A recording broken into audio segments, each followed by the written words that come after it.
And we are live. No, just kidding. We are not live. This is a recording. Welcome, Vlastimil. Welcome to Bulgaria. Hello. Mm-hmm. Thank you for having me here. Yes. So for everyone who doesn't know who this famous guy is, this is the world famous Professor Vlastimil Vohánka. He is the last true philosopher who roams this planet, maybe the entire universe. And rumors from aliens say that maybe he is the most important philosopher in the multiverse as well. Thank you. Thank you. Of course, Marin is exaggerating. This is my first podcast in English. So maybe I will be stuttering a bit, but let's try it. Let's try what will come out of it. Hello, everybody. Maybe we can start the conversation. I prefer if this is not just about me, but also about Marin. Yeah. So now it's a tradition when a Facebook friend comes and visits me here at my home that we do a podcast. Mm-hmm. And this is the second time this has happened, so thank you for the honor of getting your ass from your country and coming here in Bulgaria to spend some nice time on the beaches with Bobs and Vagene and all of that. Mm-hmm. I think we had a fairly good time for a few days. That's right. So how have you been feeling? Yeah, I like the summer. It's much hotter here, but much more sun than in the Czech Republic. Also, the people are interesting to look at, very well dressed and so on. And the vibe is very energetic, I would say. Also, my daughter, she's here with me. She's enjoying it, I think, especially the sea and all around. Varna is a very nice city. Yeah, so we found this place to rent for our podcast, so this podcast studio, and we have some midwit books. Yeah. Let's see the books. So we have Robert Kiyosaki, Rich Dad Poor Dad. What's that? Jordan Peterson, 2 books from him. A book from Gary Vaynerchuk, Elon Musk, Schwarzenegger, and who is that guy? Tupac, yes. Yes. Interesting. Very So nice success, so the mode of success. Mm-hmm. We are at a co-working space, Mm-hmm. right? So we should succeed. Is the beginning of our great entrepreneurial success. Yeah. So maybe in a year we will speak again from our yachts, right? I don't know. Yeah, Yeah, this is our try to begin yeah. this project. So introduce yourself. Who are you for everybody who doesn't know you from Facebook? Yeah, I'm from Czech Republic. I'm a philosopher and teacher. I teach currently mostly introductions to philosophy and ethics. And I'm married and I have 4 kids, 2 sons, 2 daughters. Okay. Tell us more about what you're teaching. Why did you get into philosophy? Well, it started as I watched when I was, I would say, 7 years old, some Chinese kung fu film. And I began to be fascinated by martial arts. Okay. That led quite naturally to, I would say, Buddhism, Eastern philosophy, Eastern religion, which led in turn quite naturally to philosophy. So when I was wondering, when I was about 18, what to study, philosophy was quite a natural choice for me. Besides that, I also studied sociology. When did you study sociology? Before or after philosophy? It was a 2-part study program, so I studied it at the same time. Part of the study was sociology, a part of the study was philosophy. And did you like it? How were your student years? Well, did the studies, did academia met your expectations? I guess that you were searching for answers to the deeper questions in life, right? Mm-hmm. So did academia give you some answers? Did it inspire you? Well, I discovered a whole world of books and some interesting people. Some of them were atheists, some of them were religious. And after some time, I discovered not just Eastern philosophy, but also Western philosophy, especially Western mysticism, like Eckhart, Mm-hmm. which led me into a study of especially Christian philosophy, but not just that. It, after some time, led to me taking religion more seriously than most of my friends, because, for example, Czech Republic is quite agnostic or atheistic in comparison to other countries. It's a bit similar, for example, to Estonia, maybe to Japan. If you look at the map, the global map of people who are religiously unaffiliated, it's one of those countries that glow with this high percentage of religiously unaffiliated people. Even though, for example, Czechs are quite rare in being very much interested into occultism, healers, astrology, and so forth. But now I digress. I studied religious philosophy quite hard, especially Christian sort of philosophy.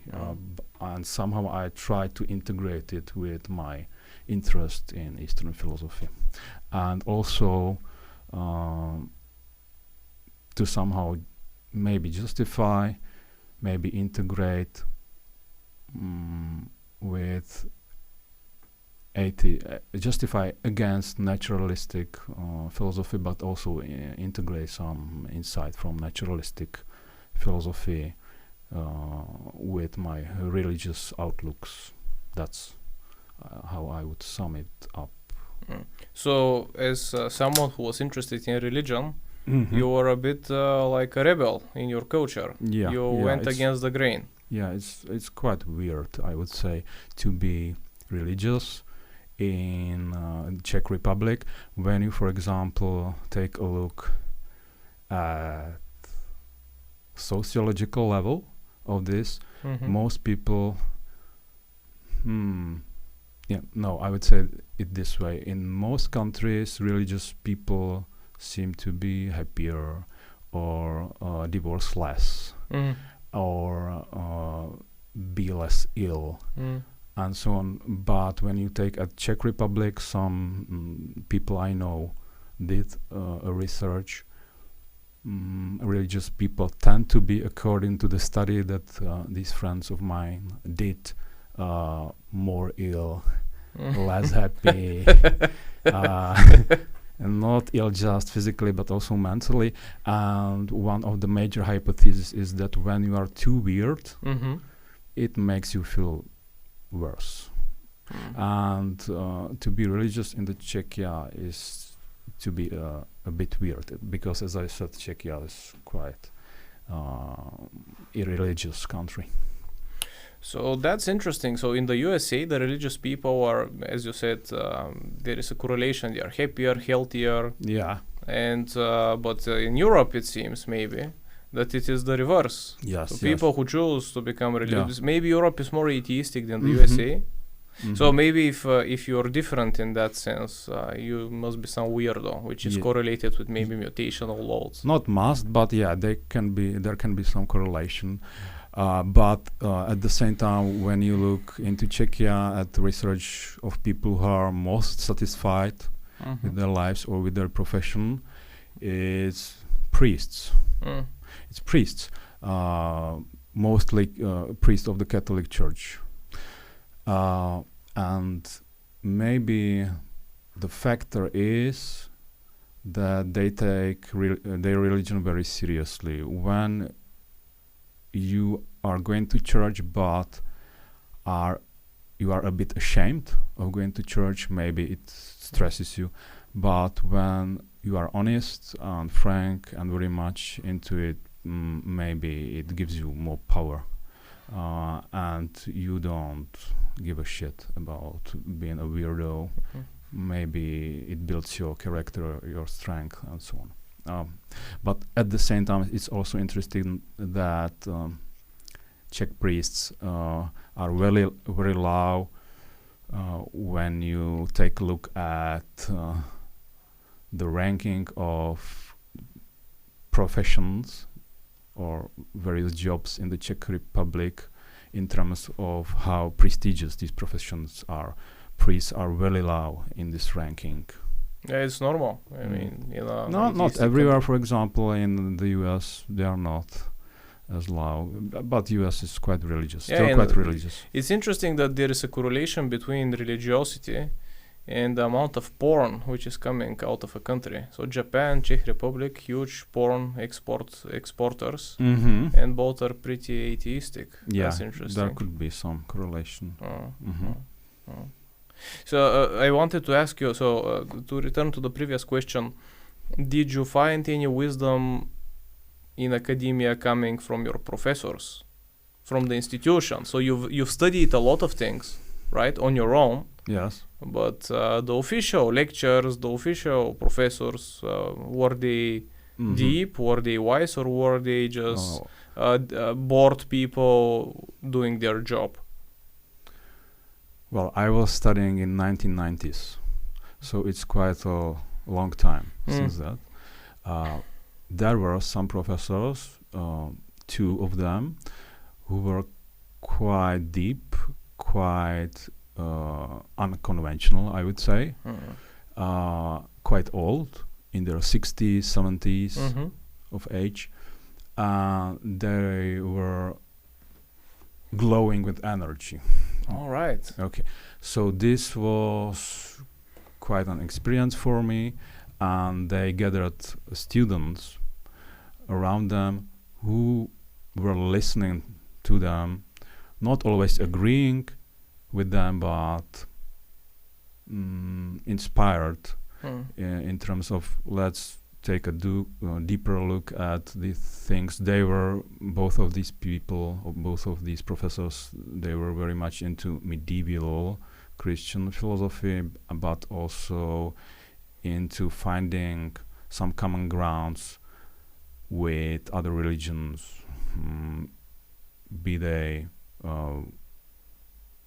recent or contemporary religions like Buddhism, Hinduism, and so on, but also with some older religion that don't exist anymore.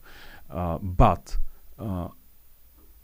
even then, a bit of a problem for me that all the professors I met, they were doing mostly comparative or historical philosophy. That is, you are mostly thinking about who thought what about which things, but you are not focusing on what answers are true. You are trying to understand very famous people in the history of philosophy or in the history of religion, but not so much, most of the time, trying to think for yourself which of these answers is most probable, most correct, or to come up with your own answer or your own version of the perspective on for example, philosophical issues. And this is quite common in Europe, especially continental Europe. Maybe besides Scandinavia, Scandinavia can be a bit different, but most of the philosophy down there is thinking about what some other people thought about these things, but not thinking for yourself. That's most of academic philosophy in continental Europe. So it's more like curating. It's more like history of ideas than doing the real philosophy. It's more of a history than philosophy as such. So how did you begin doing real philosophy then? When? Well, I discovered some people in the Czech Republic who were thinking for themselves, even though inspired by previous, especially Thomistic philosophy. This is the philosophy inspired by Thomas Aquinas. They are not very popular in the Czech Republic, in the Czech academic philosophy. And for the first time, they showed me that it is possible to think for yourself and to disagree with your professor. And to look for arguments and to criticize famous people in the history of philosophy and to assess their thinking, not just trying to present their thinking and compare their thinking with other guys. So that was the most important moment for me. It was in the second year of my study. Oh, so early. Yeah. So early. Yeah. All right. And how did your professors react when you started asking questions?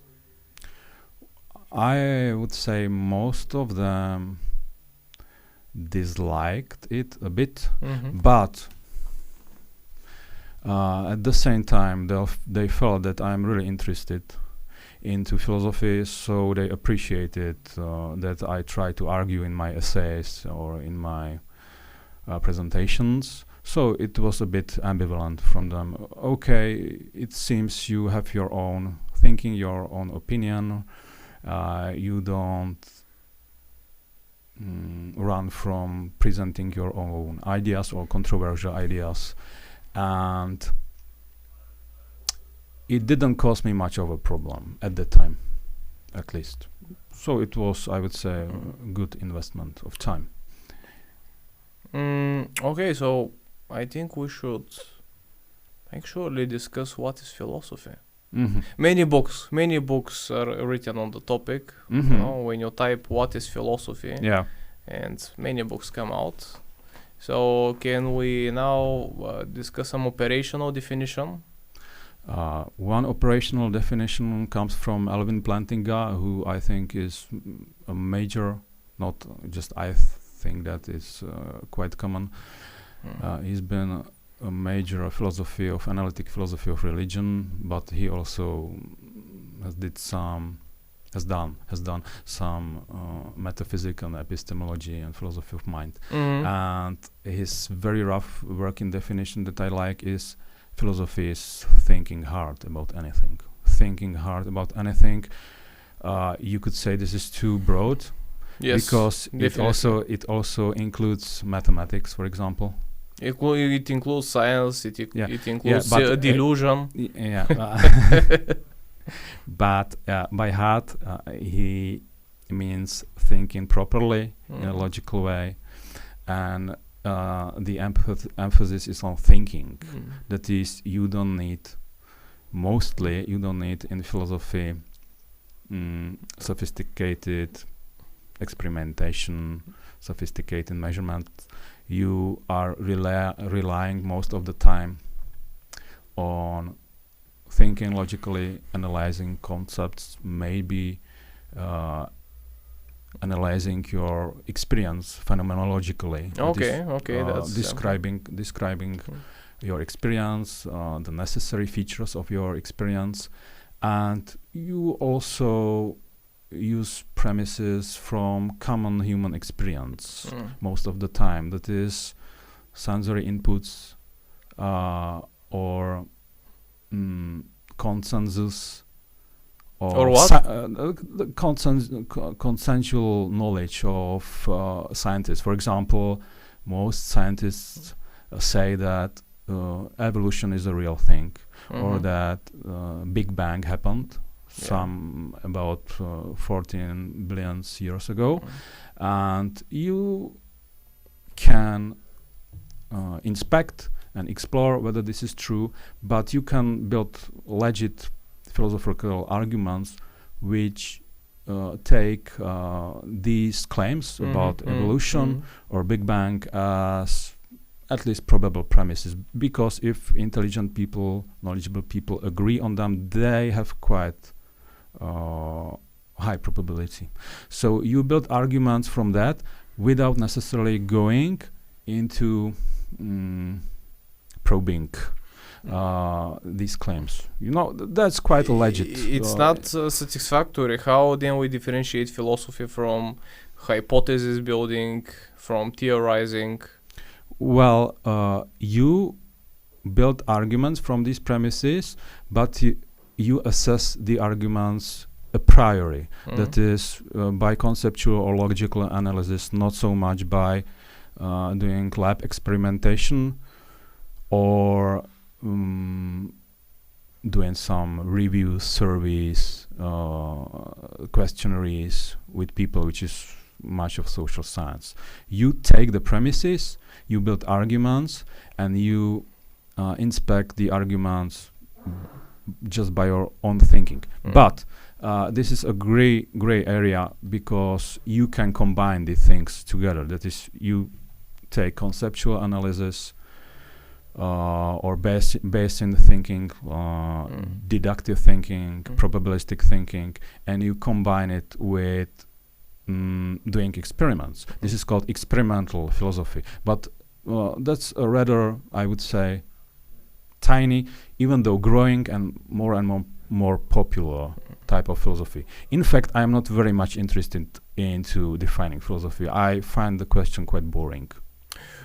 It's not important to me what I'm doing. I'm just interested in some questions, and I don't care whether I'm doing philosophy or not. Why care about this? It's, I would say, a waste of time. All right, but we have discussed some some definitions of philosophy with you during our conversations. Maybe it's worth adding this. I think that me as an outsider of the field, right? So you should give me your feedback.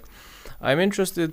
I think that maybe philosophy is different than, let's say, theoretical science or just hypothesis building, not only in the way it works, but maybe the questions which it attempts to answer.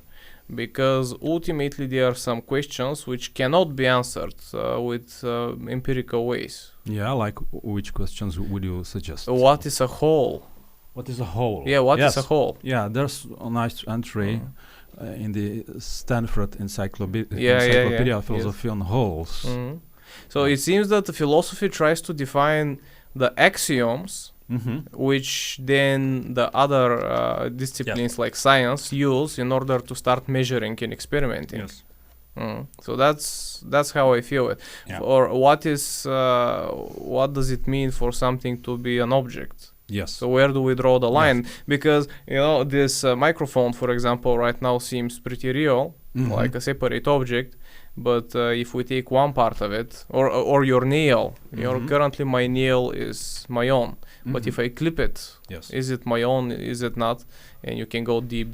That seems like a philosophical question which cannot be approached by any empirical. Yeah, what you suggest now is much closer to classical definition of philosophy than the one I mentioned, the definition by Alvin Plantinga. The definition that philosophy is thinking hard about anything. The more classical definition is that philosophy is thinking hard about questions that most people are interested in without using much of sophisticated empirical knowledge most of the time. Most of the time you are thinking which questions? Questions like, is there a God? Is there afterlife? What's the meaning of life? Or questions which are somehow connected to these questions. That is, maybe deeper, more abstract questions that are connected to these, I would say, existential questions, religious questions, and so on. Like, what is knowledge? Because when you say, is there a God? Somehow it presupposes an answer to the question, okay, how can you know anything about any issue, including God? So what is knowledge? What is rational knowledge? What is truth? What is science? When science is working with some basic concepts like a whole, organism, organ, life, death, like in medical science, or mathematical basic concepts like what is a number, what is a set, what is time, like in physics, can time flow backwards, and so on. Philosophy tackles these questions. So what you suggest is more precise, more, I would say, informative about what philosophy is doing. Yeah, makes sense. Yeah, even when you mentioned death in medicine, it seems obvious when someone is alive or dead or alive, but in clinical practice, it's not always obvious. Because could you give some examples of? Yeah, examples is that your heart stopped and you stopped breathing. Or clinically, you're dead. If we don't do something about it, but we can. If there is a doctor nearby, or even someone who can start resuscitating you, then we can bring them back. But meanwhile, you are dead. Yeah, definition of death is a Murky. big issue. Then we have brain in death. philosophy. Then we have brain death. Yes. Right. So heart is working. No, but brain death is also tricky. Many criteria how to define it. Yeah. There's also this metaphysical definition that death is the moment or the stage that comes after this moment of disjointment. I don't know whether it's the right English word, when soul and the body come apart, which is a metaphysical definition. But let's say that we cannot measure the soul. Maybe we can, I don't know, probably not. But let's say that when the person disappears. But then is Alzheimer's considered death when the person disappears? Right? Yeah, that's the question of personal identity. And so it's more so many cells continue living after you die. So they buried you, but many cells continue living. Yes. And they discover genes which are activated only after you die, which are not active during. So these genes have some function to help you decompose, maybe, and so to continue the cycle of life. Okay, where are these cells? In what organs? Do you know, or? Some slowly dividing cells continue living, which don't require a lot of oxygen. Maybe the length of the eye, nails can continue growing, just a little bit. Maybe the hair as well. So these slow cells with slow metabolism, they die first. I was. They don't die first. Sorry, they may continue living for some time. That's interesting, because I was quite maybe a bit bothered by this fact that after you die, your hair and your nails keep growing, and I googled it.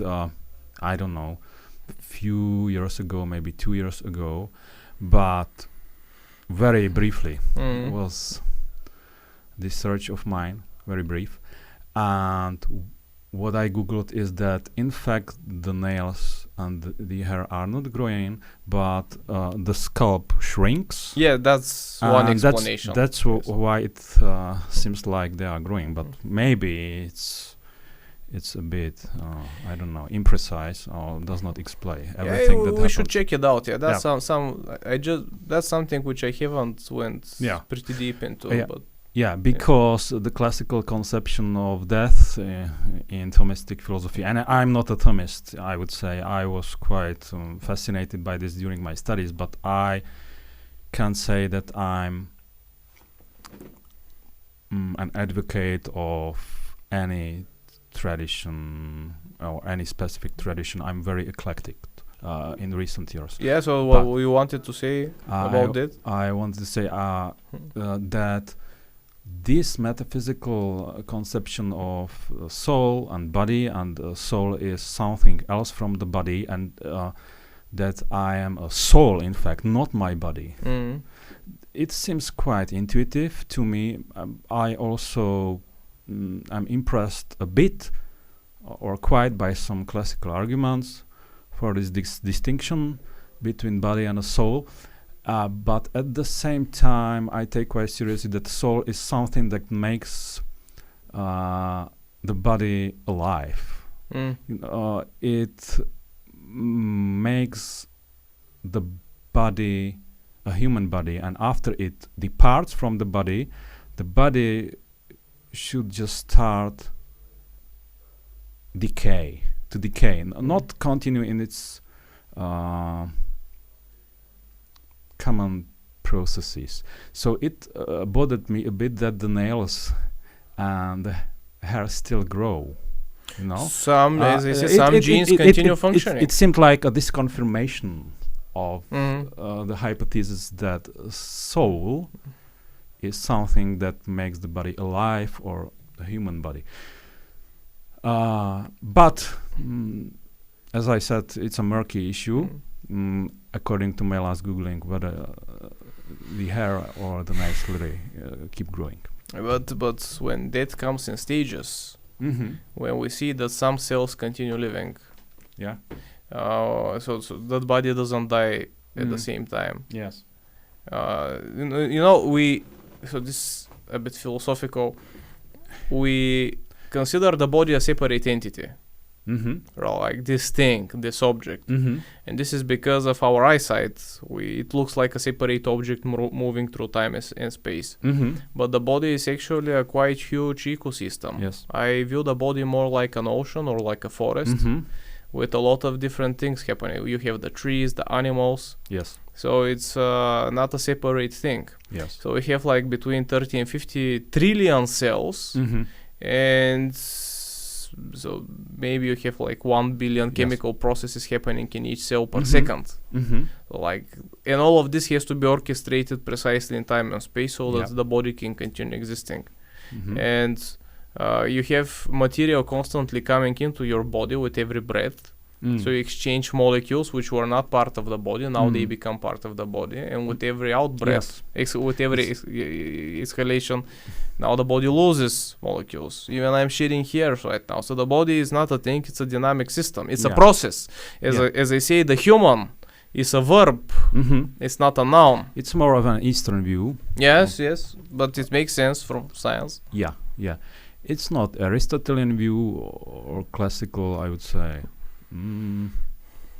Substantivist view. It's more processual, like body, as you said, as a process, not as a substance, as a thing, even though a complex thing, but rather like an organized whole of many things.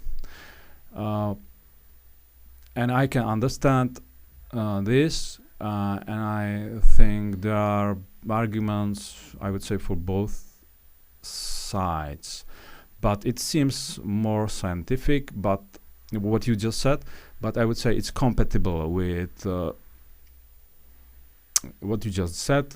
What science shows about the body is compatible with the body being one but complex substance, but it is very hard to say where the boundaries of this thing lead, because it's constantly emitting some parts, losing skin cells, changing them. So it seems, if you zoom in, like an ocean, not like a unified thing. Okay, so then let me ask you a question. You see a picture of someone as a baby, and you see a picture of them as an adult or as an older person. If you don't know that this is the same person, that looks like two totally different things. Yeah. So that when you compare old pictures, you see that you are a process. Not always. Sometimes people are similar. Yeah, but that's the question of personal identity. What makes someone the same person in time? I think there are many accounts in philosophy. Again, listeners can go to Stanford Encyclopedia of Philosophy and take a look at the entry on personal identity. Many theories, I think all of them fail. Why? Because you can all, in the sense, they don't seem very much compelling. For example, when you have psychological accounts, they say, okay, you are the same person when there is enough overlap or similarity between you in the past and now in terms of shared psychological traits, something like memories, something like intentions or goals, even some subconscious tendencies. There are many versions of these psychological accounts. And I don't know, it still seems to me that there is some, I would say, plausibility to the idea that if I change my goals, my memories, and so on, it is still me. I just change a lot, but I don't see any absurdity in saying, for example, that when I hit my head very hard and start behaving and thinking and emoting in a different way there's still a sense that it is still me. In the sense, I don't find it absurd at all. It's still Vlastimil, but he changed by some radical event. But I don't see it as a contradiction to say that if tomorrow Vlastimil starts behaving and thinking and emoting in some other way, he's still Vlastimil. It's the same substance.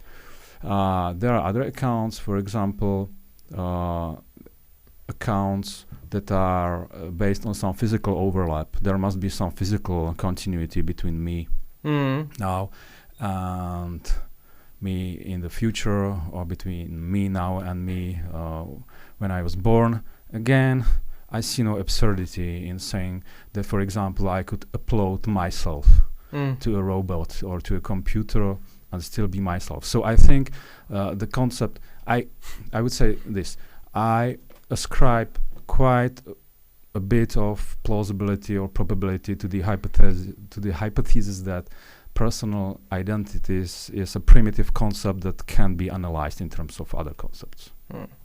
It's just something that is a real option to me.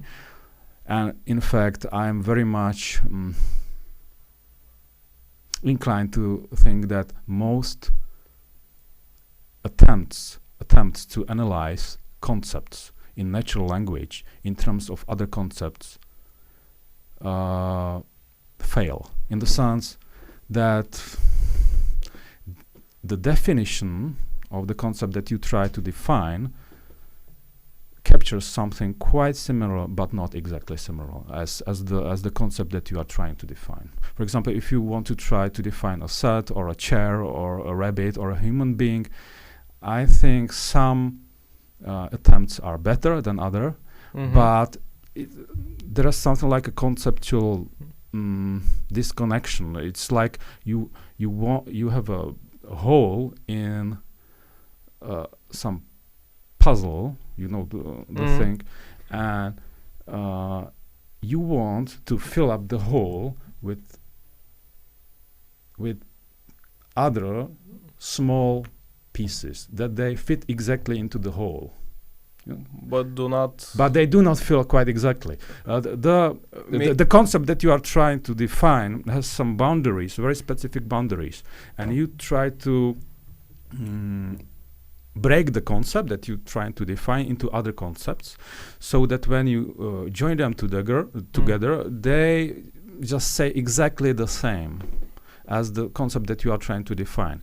And it seems like all the time you can't combine them in a way that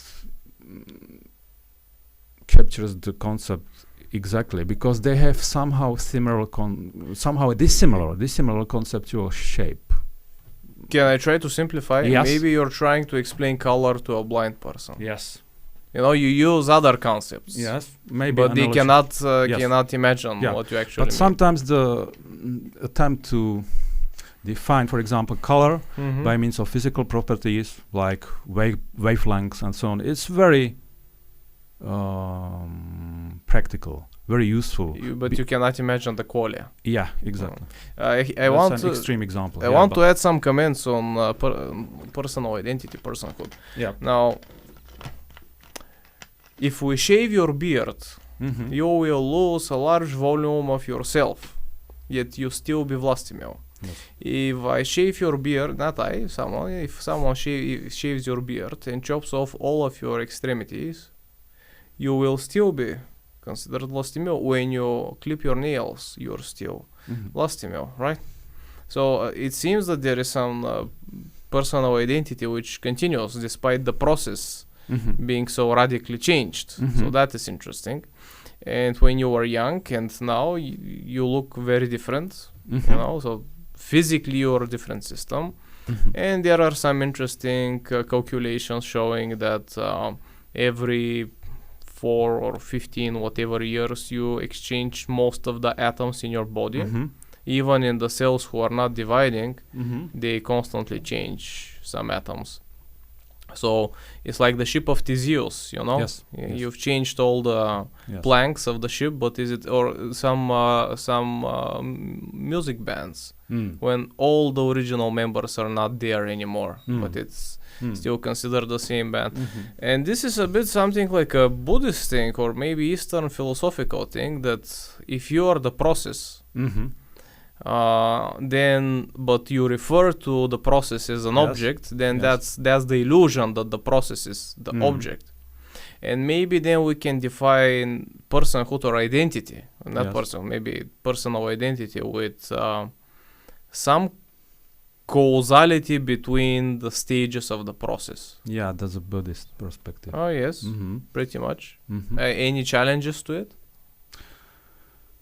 The challenges are that it's pretty unintuitive to people who have not gone through the meditation. Yes, process. it sounds insane. It sounds insane. Like there's no bottom to this. I think you could say you are changing not just from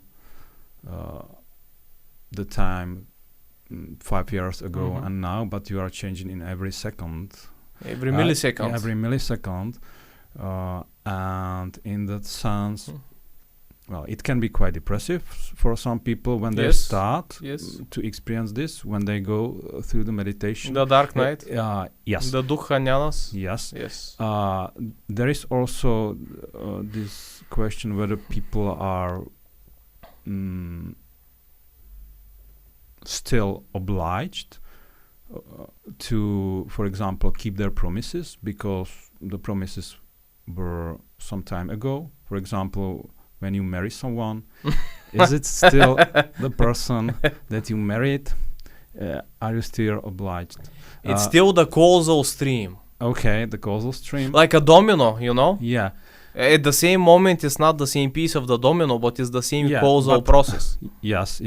But it seems to redefine the common intuitive notion of commitment to someone, you know, because it's in fact another person, and it's becoming less and less similar to another person. So why keep the promise? No, it's the same person if the person is the process. So because intuitively we define the person with the material, like a static material in time, but nothing, even a single atom constantly vibrates, changes. Yeah. Even the position of the electrons of a single atom constantly changes, right? Okay. I don't know. For example, suppose that's maybe relevant to this. Suppose I create someone, a copy of you. This is classical argument, I would say, with almost the same, like you. Marin von Zhelezov the second. Yes. I create your copy, but maybe he has some other T-shirt on himself, or some shorter here. Yeah. For example, I think you would still not be as interested in what happens to him as what happens to you. Yeah, definitely. Yeah. So it would be a different causal stream. It would be a different causal. Like clipping my nails, I don't care about my nails. Then the question is why the causal stream is so relevant. You know, it seems like some hypothesis. Okay, we say that the causal stream is what decides the identity of the person. I don't find that obvious at all. I find it something like an ad hoc hypothesis. It's not evident to me that the causal stream is what keeps the person the same. It's just the hypothesis. So I'm not so sure about it. That's my... Maybe most of the material is the same. If we plot this as probabilities, like in this area of space where the action, where a lot of processes are occurring, which we collectively call Vlastimil or Marin, like the interactions between the particles in that space are more numerous and more causally related than the interactions between the chair on which I'm sitting, and it's physically closer to my butt than my... So currently my hands are farther away from my butt than the chair. But the events but the causal events occurring between Mhm. the chair and me Mm. are less Yeah. in number, maybe, and Mhm. maybe some meaning than the events Mhm. between my hand and my butt. Mhm. Maybe I'm exchanging some temperature with the Mm. chair, some friction, Mm. right? Some electrostatic forces. But between my butt Yeah. and my hand, I have blood flowing Yeah. and nervous system impulses. Yeah. It seems fuzzy. Yeah, Seems it seems fuzzy. fuzzy. Maybe it's some people would say it's not an objective question. In fact, it's something like you just decide whether you are this person or not, but it's not as objective as some well-established facts in physics or mathematics. It's conventional in a sense, like it's a conventional when the ship of Theseus. Whether the ship of Theseus is still the same ship or not, it depends on your decision, something like that. But this is a big debate. Yes, we should continue yes. with this.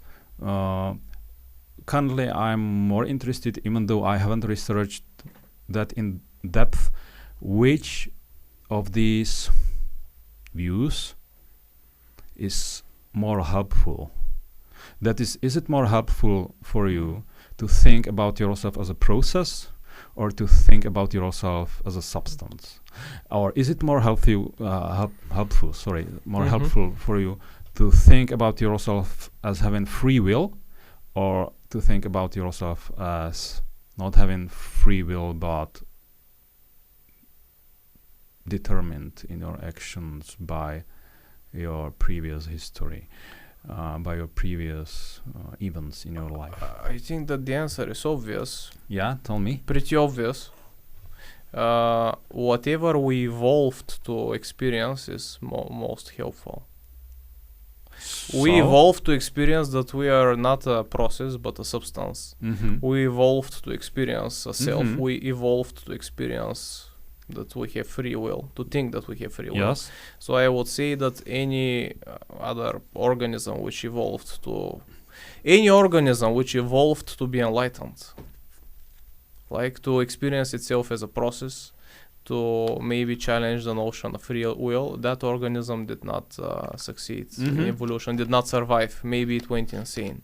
Okay, then two questions. Yes. First, why do you meditate? Because by meditation you are undermining these intuitions, common evolutionary intuitions. And the second question is, why say that what is good for your genes, or what is good in terms of evolution, is good for you? When you see many people who got successfully awakened, they were celibate monks. So in a sense, they went against the evolutionary imperative. And that's a contradiction, right? Some genetic biopsychological theories say that people who go celibate are people who have a lot of mutations.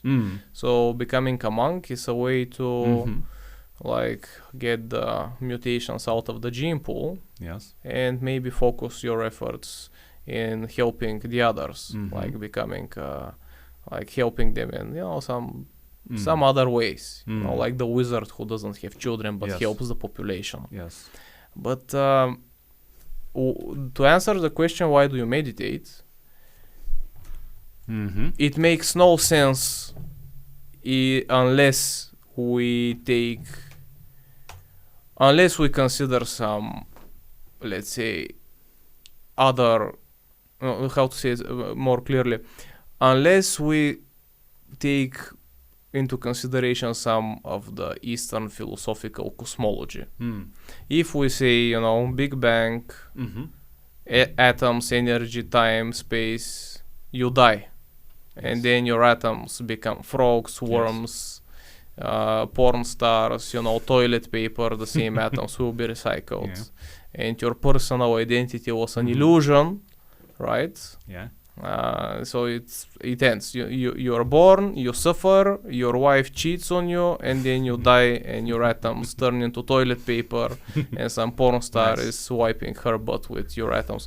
So that's the the physicalist view of the universe, for which we have a lot of evidence. Now the Eastern cosmologies. They say, well, it's not the end. There are other things going on. So the first thing in mind, they say that your existence doesn't end with your death, but there is the concept of rebirth, and that's the reincarnation, which is like a soul, which is like a thing, an entity, which changes bodies. But it's more like that this process, which we described, that every second, the causal process, the verb, which your body is, then starts another body, maybe in some other realm or other level of reality. And the moment when you die, so of course there are different teachings. You know, I think Theravada Buddhists say that the last conscious moment of your life will causally will cause the first conscious moment of another life. So like the zygote. The fertilized egg. So you die, last moment of this life, conscious moment, bam, first conscious moment of the next life. Some very simple consciousness, whatever a cell can experience, if they can experience anything at all. And this goes on forever. And they say that most lives are horrible. Not only there is a lot of suffering, but most realms where you can be born are much worse than these ones. And they also say that lives are very long. Okay. So the idea is, so why do you meditate? And they say that meditation and awakening is one way by which you can escape this constant process of generating another life and another life and another life, and you escape the suffering that way. And now, how to answer the question without taking these, views into consideration? The only thing which I can say is that many people have no choice if we take the curiosity away. Many people start meditating to be cool. Many people start meditating because some business guru told them that I'm meditating for 5 minutes every morning and I became a billionaire. No, fuck that. Many people meditate for stress relief, which is very dangerous. I've experienced this myself. Would you say there is some percentage? How many people are in danger in terms of percentage when they start meditating? 100%. 100%? Yes. Unless they are very bad at it. Yeah, well, what did you ask me? Even if they meditate, for example, for less than 20 minutes per day? I will say that it doesn't matter, as maybe Daniel Ingram has spoken, that many people will reach the point of no return, even during singing exercises. Yes. During long marches which require concentration. That's what he says. That's what he says. But that doesn't answer the question, what's the percentage, I don't know. Well, okay, that's a good empirical question which can be studied, maybe find the safe. I think it would be I think that intelligent people are in greater danger because the first 3 stages of enlightenment, in using the Theravada Buddhist map, no idea about the other maps. Yeah. They are pretty similar to cognitive behavioral therapy. Yes. It's like metacognition. And I would say that many people who start thinking about their thoughts, that's weird. Most people who do not analyze their thoughts, maybe they don't know that they have thoughts. It's like an automatic process. But in cognitive behavioral therapy, or when you start studying logical fallacies, you start thinking about you start noticing that you have thoughts in greater detail. This is a thought, the thought begins. Or when you're practicing self-control, you start noticing, there is tension in the body, there is emotion, there is anger, there is the urge to act, and I can stop the urge. That's the space between stimulus and reaction. And when you start practicing that, I think those are like the first few stages of the Theravada Buddhist map. Knowledge of mind and body and all of that. Now the question is that if you combine this, let's say someone who has done a lot of cognitive behavioral like stuff, maybe someone who has studied a lot of logic, someone who had depression, they start ruminating, they start thinking, someone with obsessive compulsive disorder, because they learn really well to recognize the urges and the compulsions. Someone with Tourette disorder, like me, you get really good at recognizing the urges to move, to shout. That's that's like vipassana practice. If you think about it, that's nothing, and you've done this, and then you increase your concentration. Maybe you start marching, you do something which requires concentration. Maybe you start meditating for stress relief during medical school. This is how I got into it. And suddenly, bam, everything changes. Yeah. And the change isn't for good. Yeah. Because what follows next is not good territory. And you get stuck there. So, to finish, why do you meditate is, in this case, to escape the dark night which comes after it. If you don't meditate, you will be permanently stuck into the dark night. That destabilizes you. Many people think that they are depressed, while in fact, they have this ontological terror, because now they are perceiving that something is wrong with reality. Okay, so you would recommend to meditate only to people who are in the dark night. How should they recognize that they are in the dark night? What are the traits or what are the markers of being in the dark night? Can you summarize? That was a big question for me. I consulted with a pragmatic guy online. Pragmatic Dharma guy online. He was also a clinical psychologist dealing with depressed people. So that was a big question. Are you depressed because life is shitty, man? You don't have enough money, stress, physical illness, relationship issues, work issues, parents issues. So maybe you're just depressed, which is normal. Life is horrible right now. But or are you suffering from side effects of insight practice? So that guy looked pretty down to earth, pretty sane, pragmatic, so non-ideological, non-religious, and also worked as a clinical psychologist. That seemed like the best guy to help with this. And I asked him the same questions. He said, well, if you read any insight-related text, so any book, maybe Daniel's book, some Buddhist book, if it makes sense, if it doesn't sound insane, if it's like, oh yeah, I understand. If you feel like that, there is a high likelihood that you may be in the dark night. Yes. Maybe it is mixed, So, but he said there is only one way to tell. I give you instructions, technical instructions, difficult sometimes to be found in books. You do them, and if there is a shift, if there is a change, then that's the only test. Then you are in the dark night. If nothing changes. Okay, understood. Okay.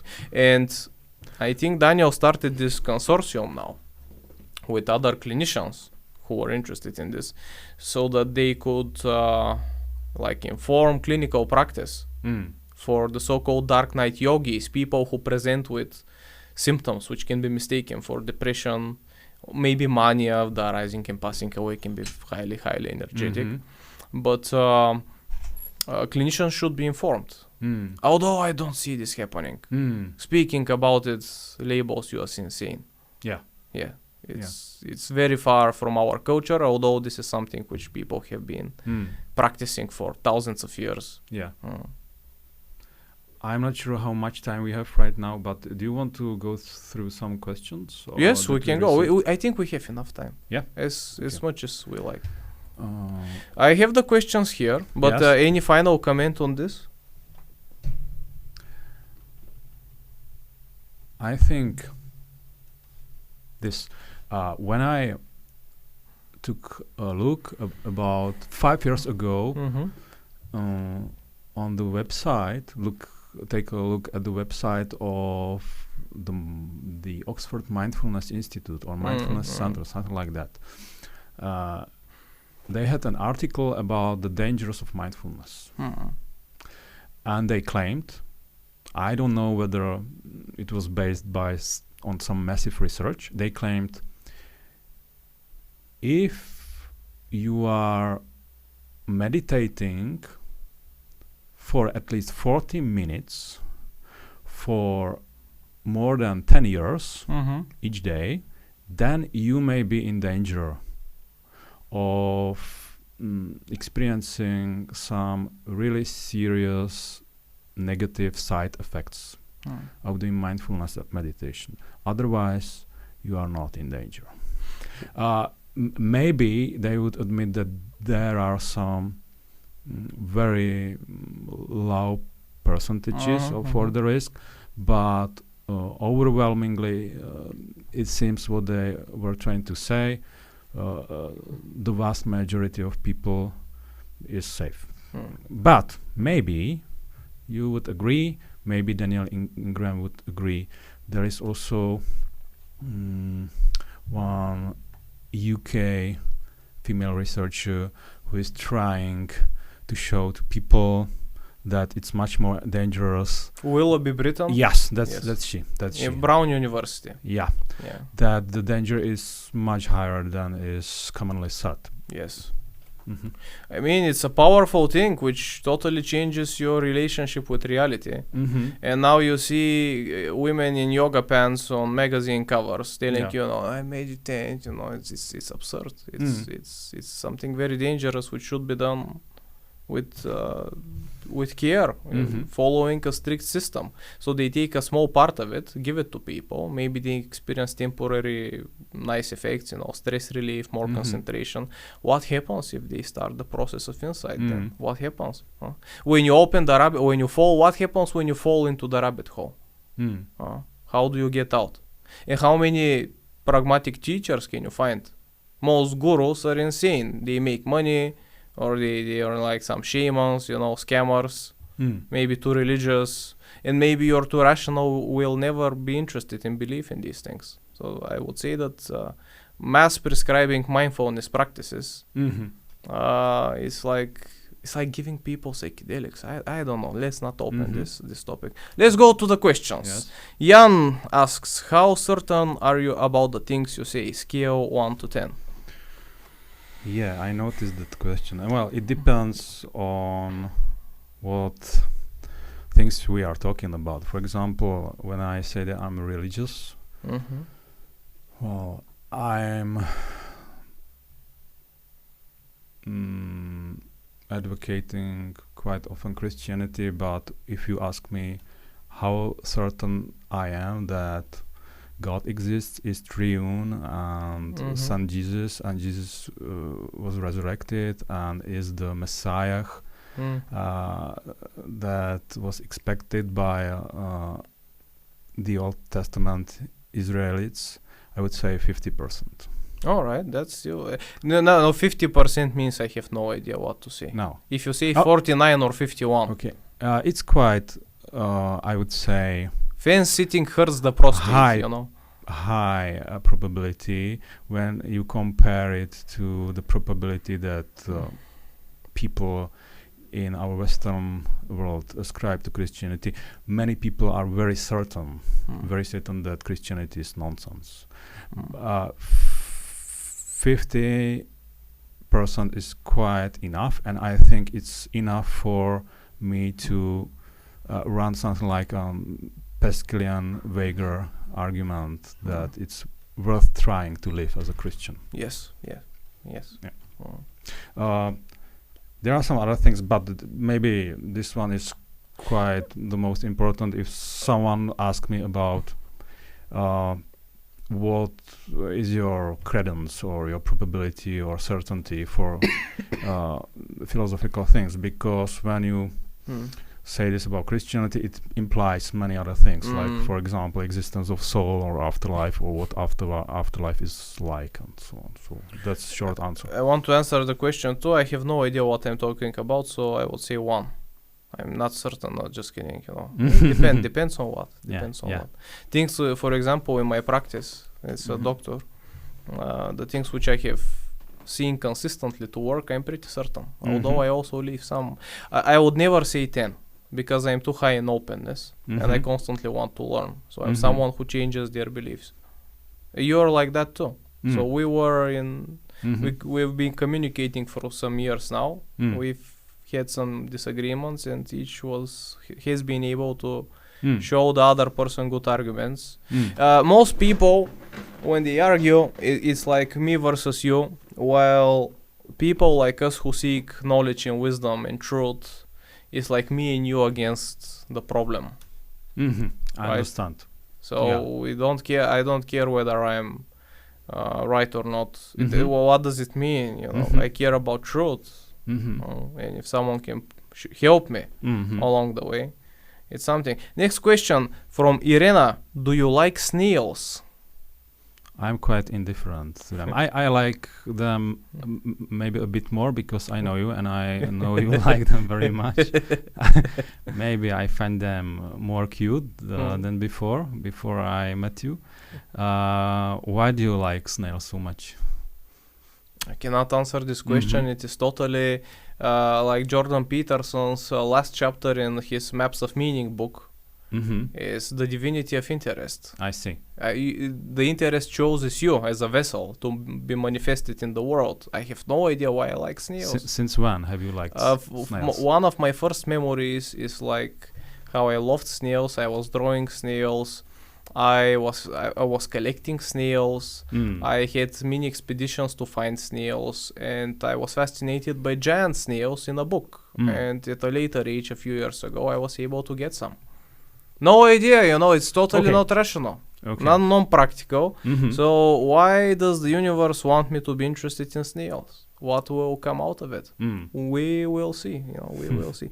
Next question by Stefan, who has like 50 million questions, and they are pretty long, maybe longer than the podcast, but they were really good. Let's read. Why do we define ourselves with our profession so much? Why do people answer what they work when you ask them who they are, and what would happen if you take this away from a social and a form of a personal point of view? Isn't it sad that we are like hamsters in a big wheel that is designed to take away our creativity before we reach adolescence and doesn't distract us? Isn't there something more better or different beyond this hamster wheel? Well, yeah, God and Buddhist enlightenment, we discussed that. Maybe also money, I would say. But why do we define ourselves with our profession so much? So, what do we define ourselves? Others, you know, your clothes. People say that when you ask, for example, people in the third world, Africa and so on, Middle Africa, Southern Africa, in poorer country and so on, more often they will start talking about how many kids and siblings they have. Okay, that's a genetic success. It could be partly genetic. It could be partly cultural, because we live in a class stratification system that is middle class, upper class, lower class. That's the common sociological claim. When you live in this system, the greatest factor of how much status you gain is in terms of how much money you have, how much power you have, in terms of, for example, how many subordinates the books you have. They are about money, not about having children. The official story is that the best way to gain money is by working hard. Yeah, or scamming people. Yes. Yeah, that's not the official story. No. I would also say that some professions require abilities which are genetic to a huge extent. So having some profession also is like an honest signal for having good genetic qualities. Like being a big musician, like having the talent, or even in sports, you know, your body has been gifted intellectual abilities as well. Although when you put money also on the table, now you see that we have like not a very high correlation between giftedness and income, right? So many, I would say that the highest IQ people are not earning as much as they should if we said that money follows the talent. Maybe the midwits, the managers, you know, doctors, lawyers, the smart but not very smart. Yes. They are reaping all the money. Yeah. What I heard is that the people who are making really big money are typically people who are healthy, not afraid to try again and again and again their business ideas and so on, and typically people who are midweight in intelligence.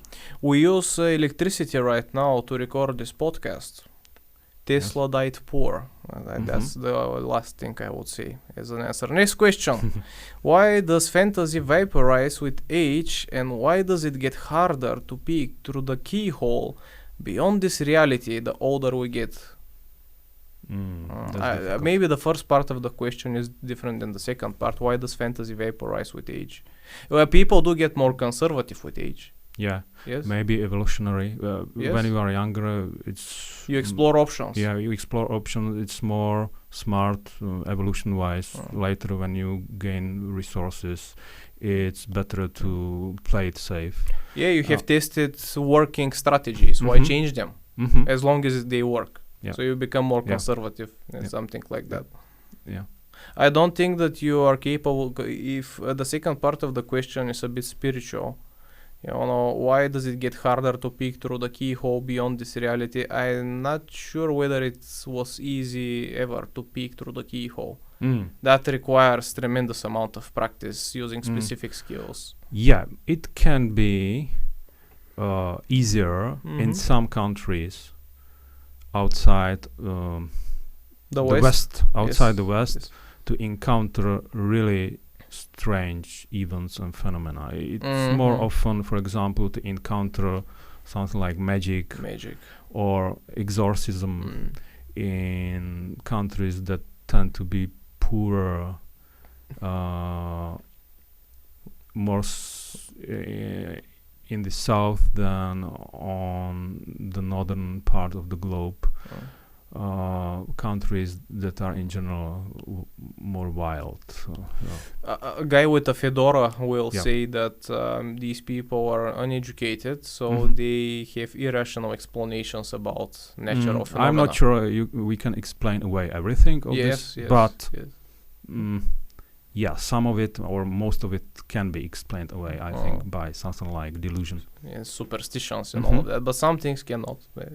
Is synchronicity, Stefan, all these questions are from Stefan. Stefan is a really cool guy, by the way. Is synchronicity real? Your personal thoughts on it? I don't have personally much experience with synchronicities, unlike you. It would be very hard for me to report some really cool, interesting, highly improbable synchronicities from my life. So my own attitude is that probably they are real because you report them I log them much. Every time I record them. You seem sane. Also, I read this book, Synchronicities by Kirby Surprise. Huge book, highly recommended. Yes, and he had some arguments that synchronicities are real. As for probability, I would say, if I just read the book, I would say it's more probable than not that real synchronicities happen. Because I know you, it's much higher for me, this probability. You can maybe report, say to the listeners, some synchronicities that you encountered, if you wish, if that's not too personal. Maybe not now. Okay. That would be too weird. Let's not be. We already were too weird. You know, we discuss very weird things. Let's not scare away the people with insane things. But synchronicity seem like a window into, I don't know, some deeper window into reality, because synchronicities show a causal relationship between things which cannot have causal relationships in space and time. Like coincidences happen. Absurd coincidences happen often. Yes.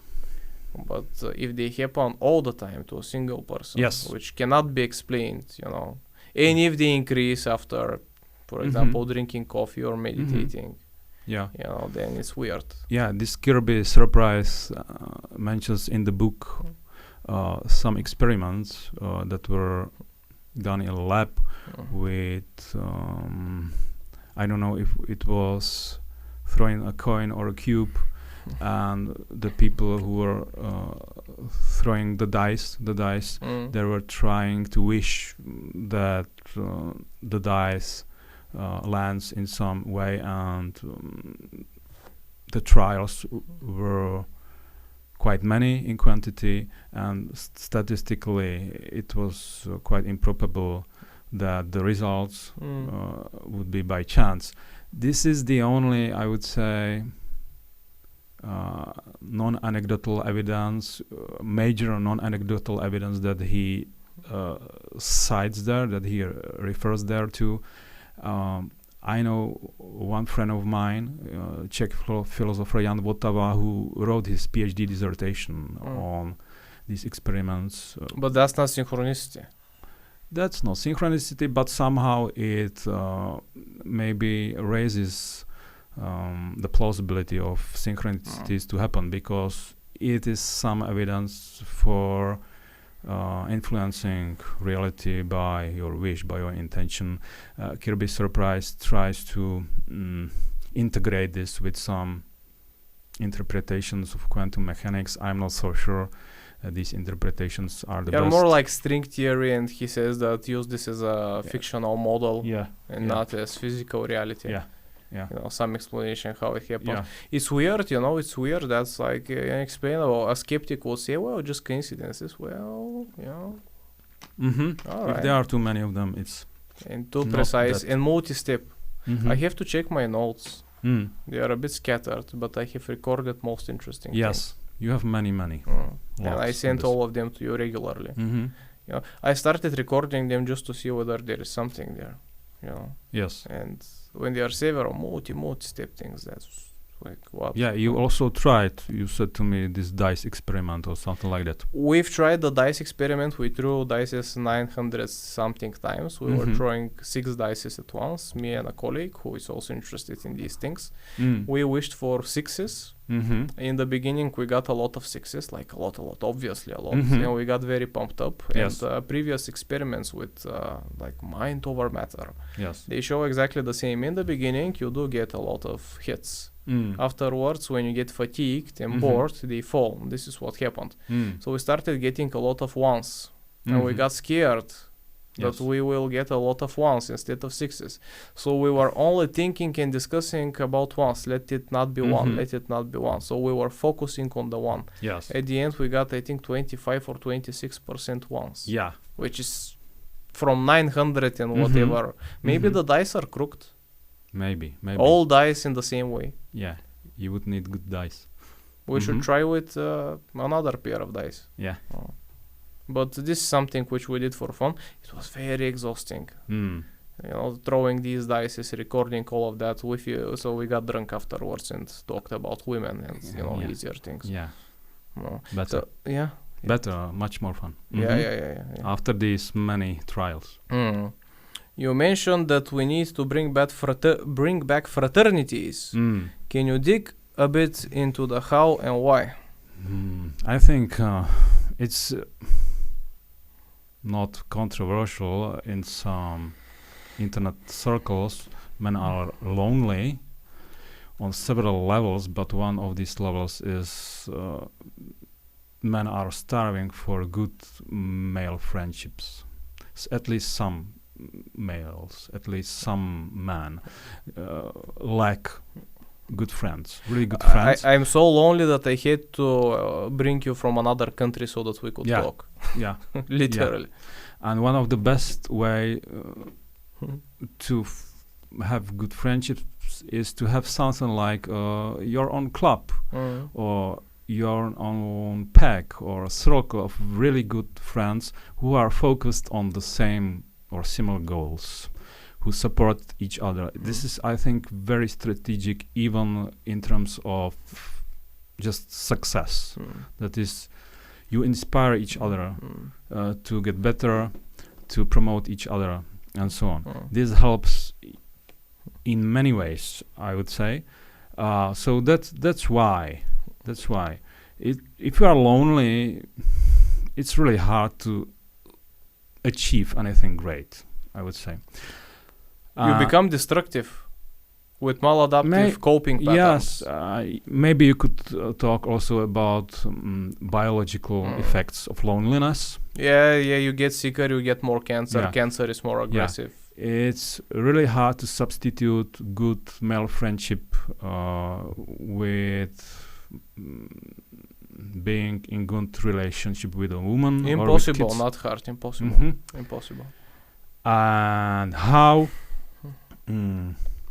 Well, I think the easiest way is just take a look on your, for example, Facebook friendship list and try to meet the people that are close to you in your goals, in your vibe, that are inspiring for you. Try to meet them in real life. If they are very far away, even so, try to meet them, take a flight to their place, and if they are close enough, maybe try to do something regularly. For example, some people recommend to run something like a hiking club. You go together to long walks in the nature. And you have the same goal, which is hard, which is bonding. You eat together, walking together can be very good because it's often very good for your thinking. Very good if you take a look at daily rituals. Everybody had a walk. Yeah, almost with everybody a notebook. Walks a lot.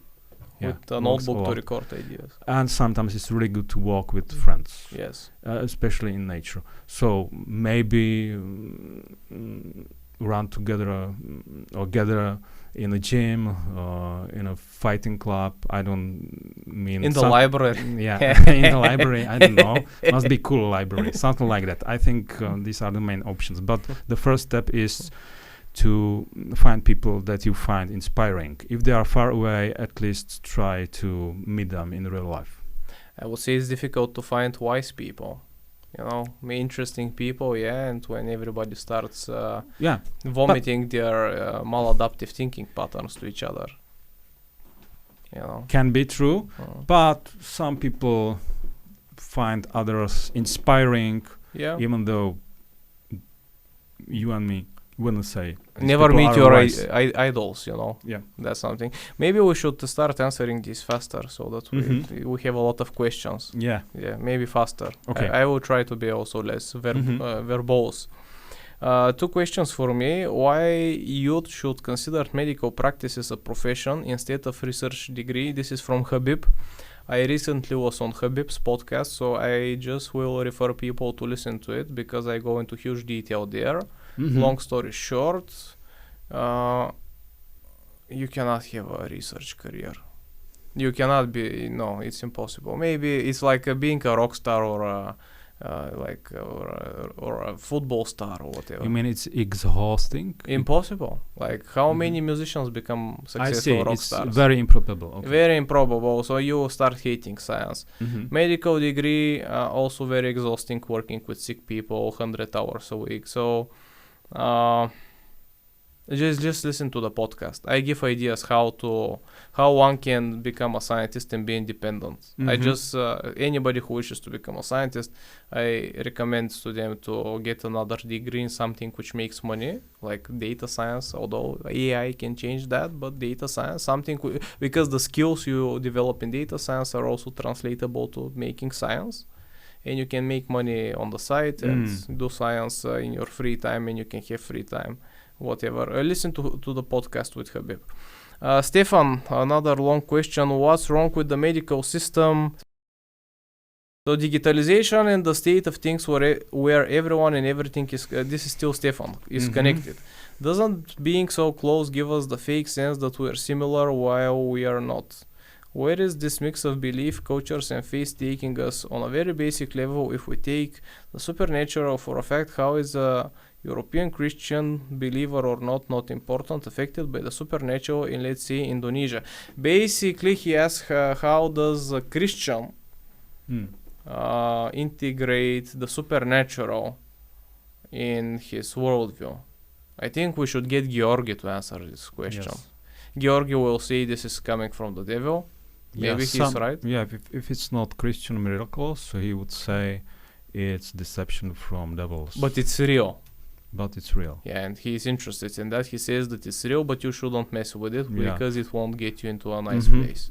Maybe it's true. If you look at the Christian literature, when the supernatural events are directly evidence for those parts of other religions that are in conflict with Christianity, either you will read that these events are fake or they come from devils.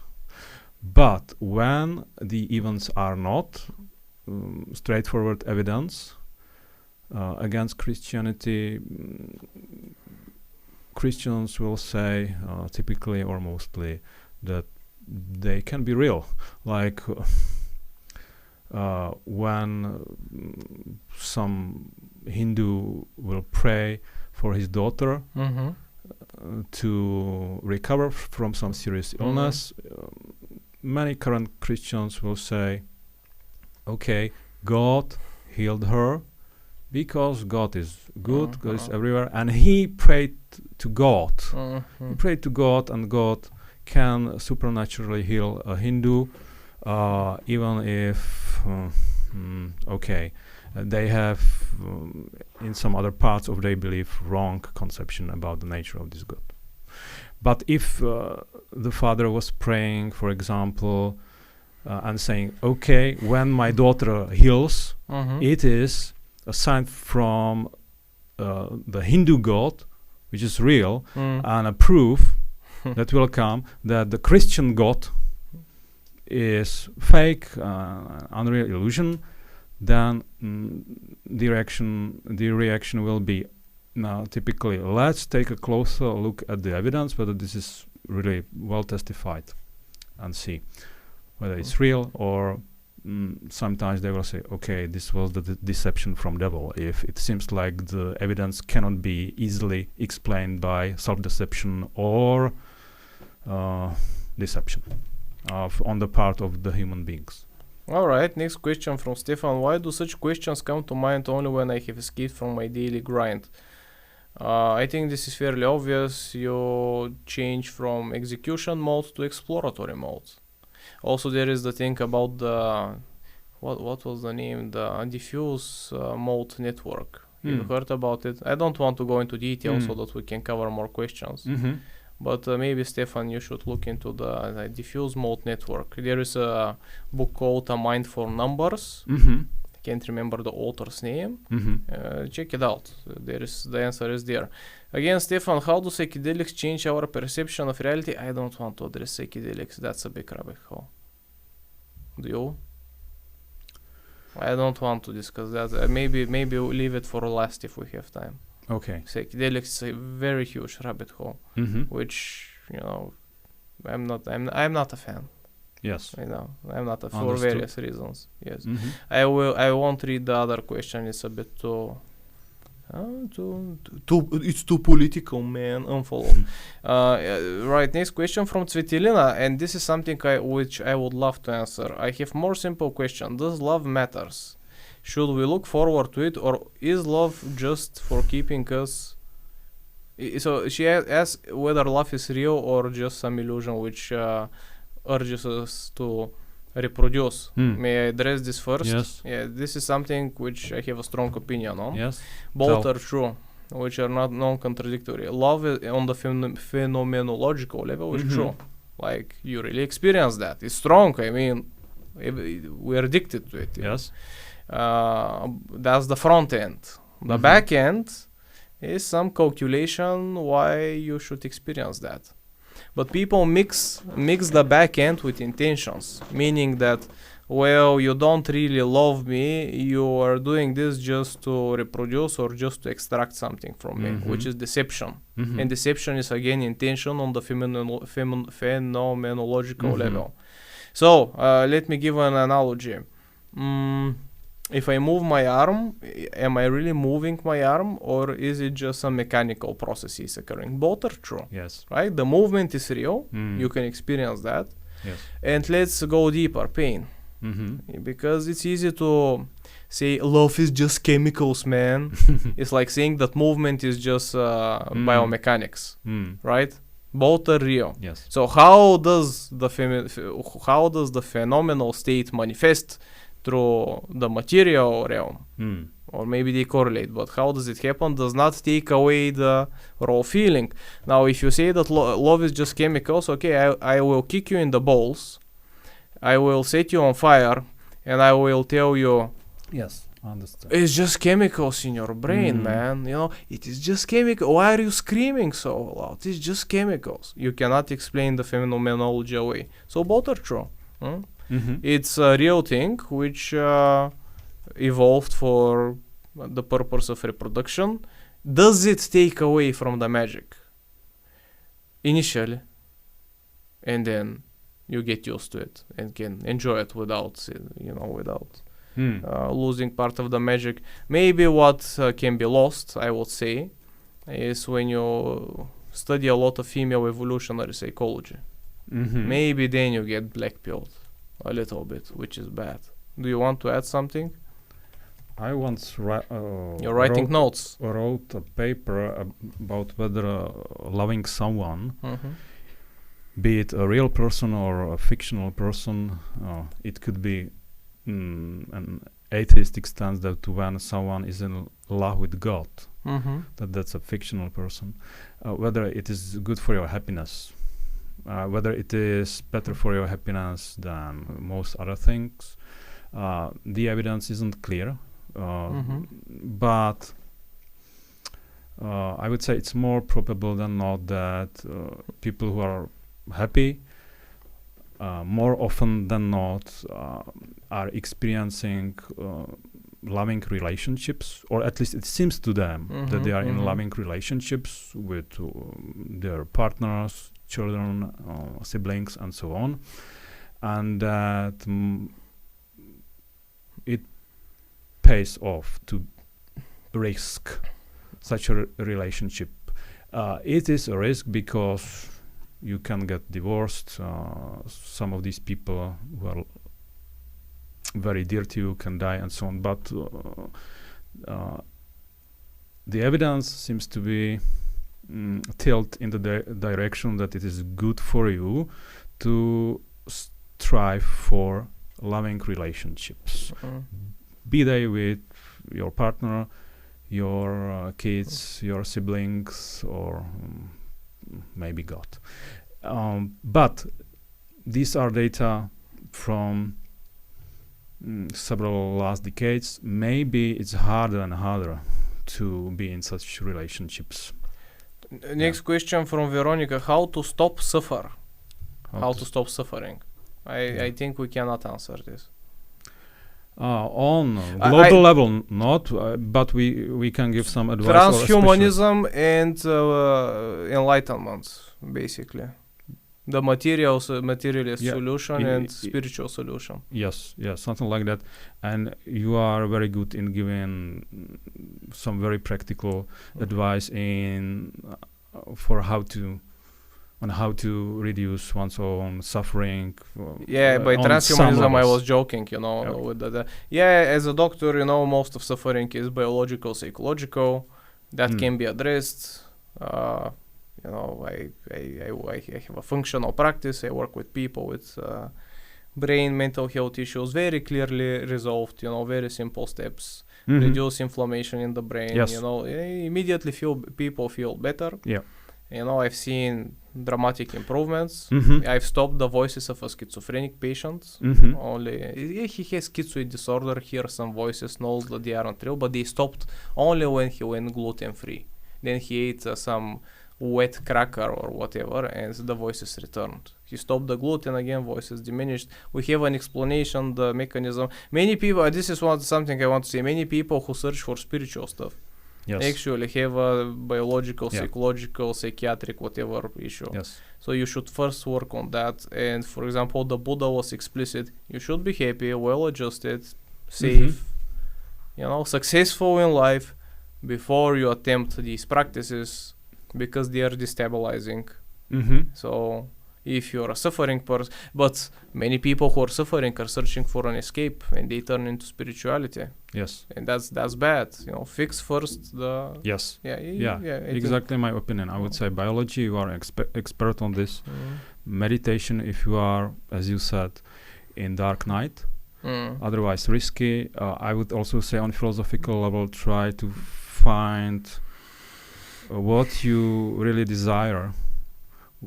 What do you think is the meaning of life for you personally? And just do it. Just try to pursue it. If you are low in conscientiousness or ADHD, that's me. And you. Yes. Lazy fucks. Lazy, disorganized people. Yeah. What about us? I would say first try to find out whether you are ADHD, if you are low in conscientiousness. That's the first thing. Then I would say try to maybe not to apply such self-help advice like atomic habits, like trying to build. Try or do not. Do not. Why? Because it's really painful to do this for low conscientiousness people, to build their habits regularly. This is what they hate.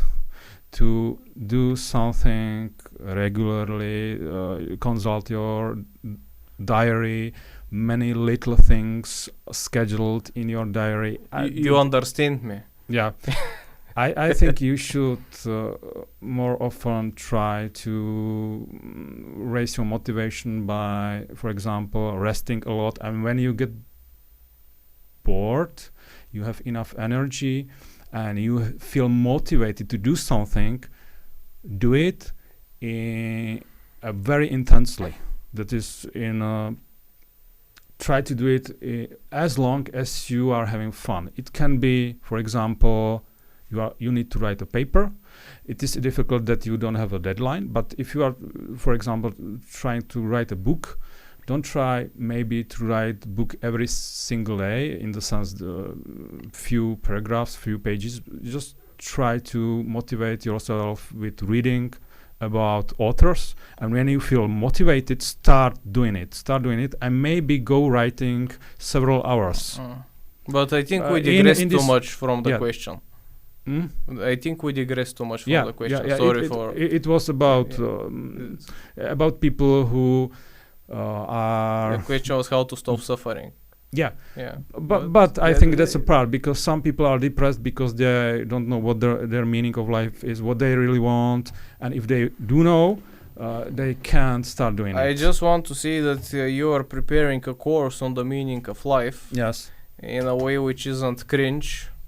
And in a way which tries to exhaust eclectically different views. Yes. And from my chats and talks with you, you really give something which isn't. Thanks. Something which has substance in it. Because that's a silly question. What's the meaning of life? People use that pejoratively. And I think that you have something to say there. So I'm looking forward for you to follow your own advice in how to deal with low conscientiousness and launch this course sooner. I would be happy to take it. Being Veronica again, being rather a monk or incel? Yeah, I think it depends on personality. I would like to hear your opinion. My own opinion on that is, I think that being a monk is being an incel without internet. so it depends on definition of incel.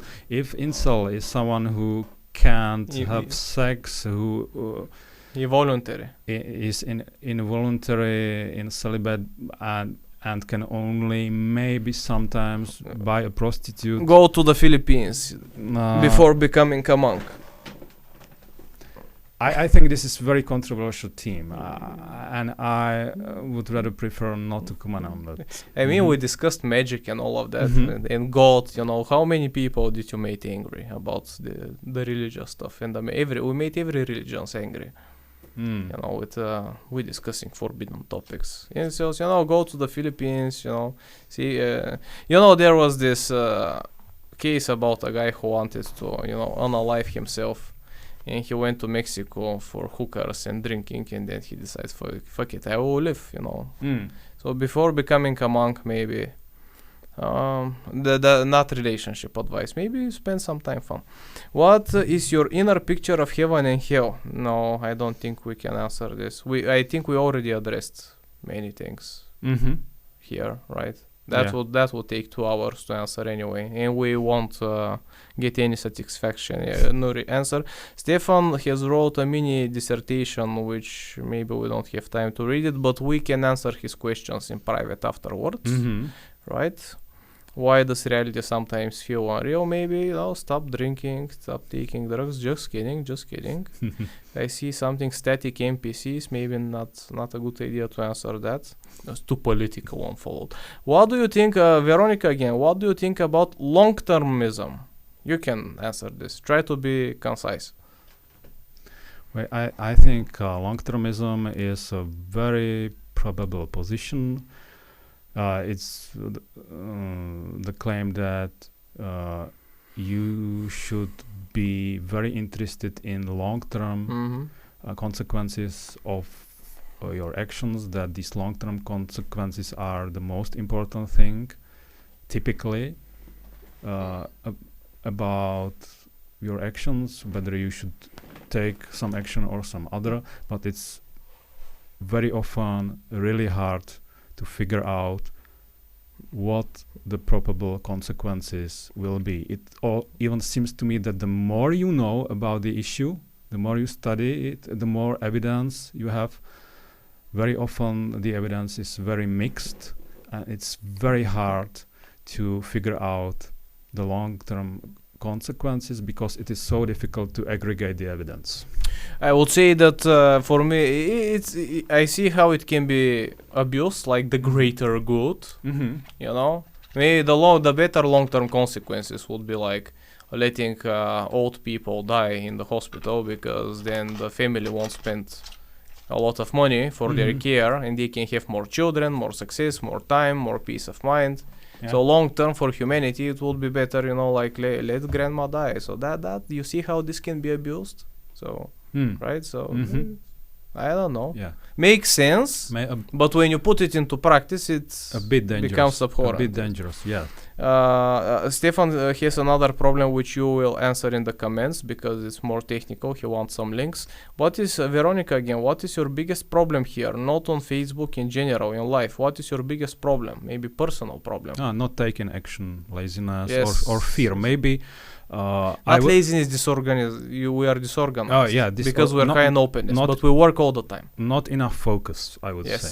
Yes. Too many distractions. Same with me.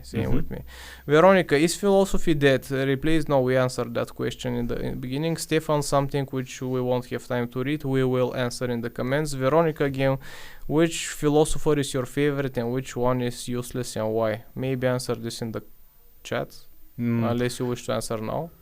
Well, I very much like Volker Percy, which is more of a fiction writer, American existentialist philosopher, from analytic philosopher who are more logical. For example, Richard Swinburne, who is a philosopher of religion. From those that I find useless, I think Marquis de Sade. Okay.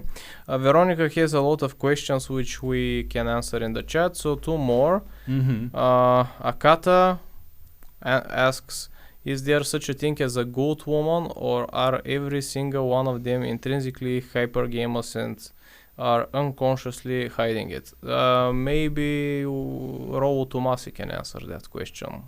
Yeah, better. My own reaction is that most universal claim about people have some counter-examples. So I would say not every single one of them is hypergamous. I would say every single one of them is hypergamous, but other processes are counterbalancing it. For example, neuroticism, the fear from change, even from changing the husband, right? Also the circumstances, but in an ideal case, maybe she will. And we are in this evolutionary weird environment right now with instant messaging, huge pool of available partners. So this is why it's happening. I'm not saying that they are bad. They are just placed in a situation which hyper optimizes normal, useful evolutionary strategy, which leads to a lot of suffering for them as well. They end up lonely, middle-aged women in the end. The optimal male evolutionary strategy would be to have harems, to rape and have harems. Imagine if society and social media encourage that, and the law encourage that. If the law didn't punish you for it, try doing this now. If the law and society and the digital world encourage that, everybody would have done it with bad consequences for society. This is what happening with the female strategy. They aren't bad. It's just an evolutionary weird, thing, and you cannot control it consciously, I think. Okay. You may be like, I don't want to cheat, but you feel unsatisfied. She may choose, she may understand this, but she will feel unsatisfied. How long can you hold in this sexual energy? Pretty hard, pretty difficult. Some will say that open marriages are a solution. I don't know. Yeah, there are many advices. I don't know which of those are the most effective. Some people, for example, if you want to keep the sexual tension and energy alive between man and a woman, they suggest regular periods of sexual abstinence, sometimes living apart and sleeping in different rooms, or at least not in one bed. But I would say it's pretty hard to apply this, at least under economic strain, when you don't have, for example, 2 apartments and so on. I haven't seen other effective advice, for example, how to keep the sexual esprit or tension alive for a long time, other than the advice that I mentioned. Even that, if she sees a better prospective partner, which is easily available, she can be tempted, like a man. Yeah, with zero to no consequences. Yeah. If she cheats, then what does she have to lose? No, imagine if she is religious, for example. Yeah, that's something. Although I think there is some data showing that they cheat more, maybe. I would like to see those. It can be changing. I'm not sure about it. In recent years, depending on the country and how recent is the research, it can be, like you say, I don't know. Yeah. So we don't have a solution there. You're a married man, many years. You have 4 kids. Yeah, married for 17 years. And so, no, we don't have a solution there. Sorry, figure it out on your own. Misho from a few nights ago asks, what is the proper mindset to have as a young person? What should we strive for? Except maybe money and women. It's up to you to find out. You must list things you are reasonably good at and that you enjoy, and try them. Just try them. Never stop. I can tell you what these things are. I would say independence. Independence, which gives you freedom over your time, because then you can explore, or else you will be stuck in a pattern which you won't like. What do you think about it? Yes, you may be right, or you are almost certainly right that one should be prepared for some economic strain to come, for something like big inflation or the collapse of supply chains. It could happen. I don't know what's the probability, but it is wiser to be prepared. Economic independence, again, I think a major factor in this is whether you are healthy, whether you are not afraid, and whether you have good friends that promote you and support you. You can say something. I just want to say independence is everything. So many of my students, when they work hard, really hard, smart young people, working really hard, boys and girls, in order to become good employees, for a small amount of money, Mm-hmm. working 70 to 100 hours a week. Mm-hmm. They don't have control over their time, over their weekends, over holidays. And like, you're putting in so much effort to become a highly valued sheep Mm-hmm. or a slave. Mhm. You're not a slave, you know. Mm-hmm. It's an Not exchange. exactly, but Yeah, bit. control. Someone else makes decisions how you spend your life and your time. You know, some people may, have their own private practice. Okay. Many medical specialties cannot have their own private practice.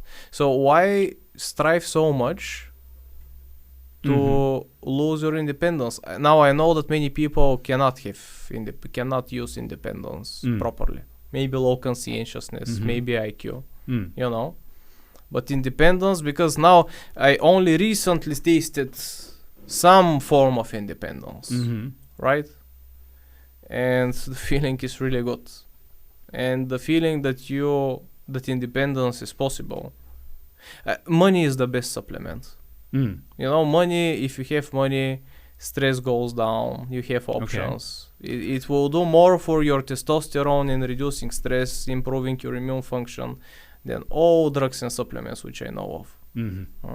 Difficult to prescribe though. They don't sell money easily.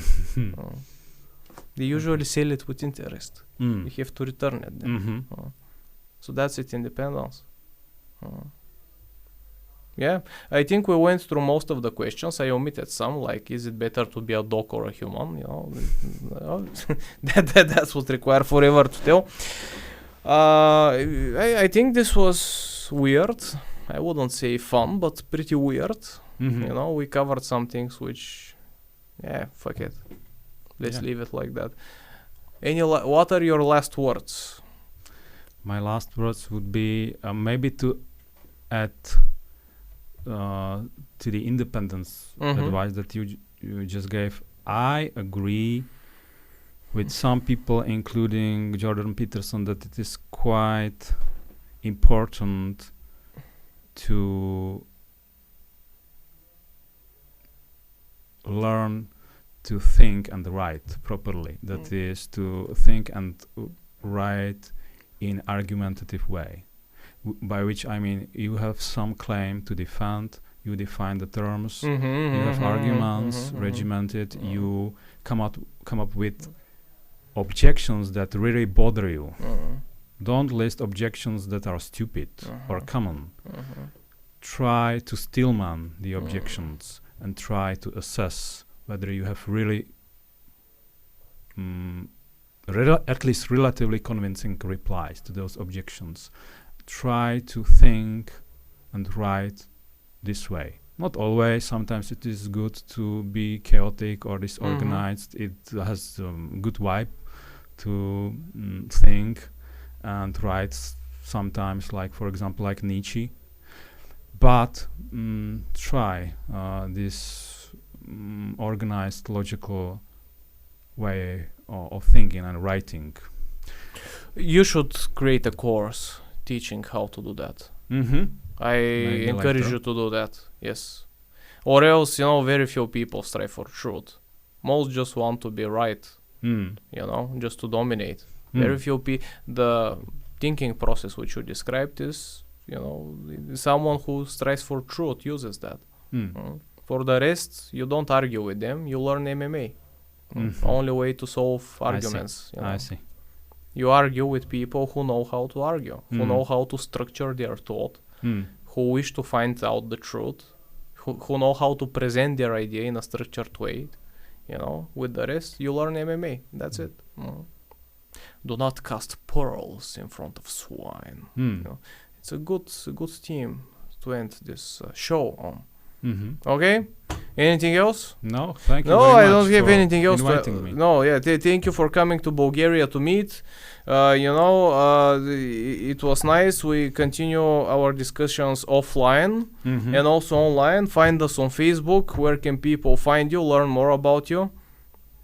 If you just Google my name, Vlastimil Vohánka, you almost certainly you will find my Google page, Google sites. I will be having some other site soon, but right now the best way to find me, my Google site. Just Google it. Yes, yes.